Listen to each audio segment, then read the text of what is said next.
It was a risk. I actually didn't inform my family about it because I knew if I told them, they would not allow me to go there because of how dangerous that was. I did feel a bit scared as well, but I thought it was a risk worth taking. I mean, if I had to die in a situation, it would rather be while helping someone than dying in a car accident.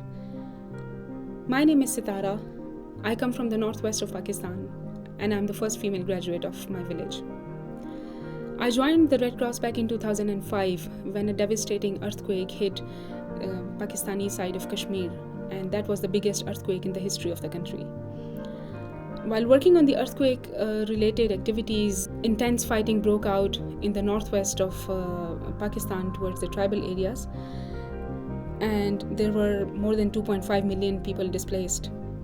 The armed groups that were controlling that area were extremely conservative, and they sent clear warnings to organizations not to bring any female humanitarian workers. The whole region is very mountainous, and it was getting freezing cold. Our colleagues were making a list of things that we would bring to people to help them cope with the winter. But we had no idea how many women there were in those tents and what exactly they might need. Only a woman could talk to them. So I went to the IDP camp with my colleagues, and as soon as we reached the first camp, we were stopped and surrounded by a group of maybe 15 men.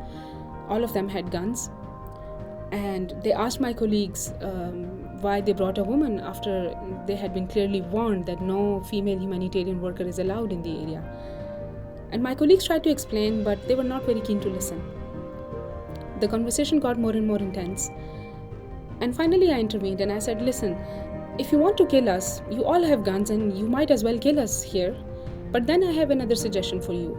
You go and kill all your women and children with the same guns, because if they don't get any help, they will freeze to death in this place. Finally, I was allowed to go, and I was able to talk to the women.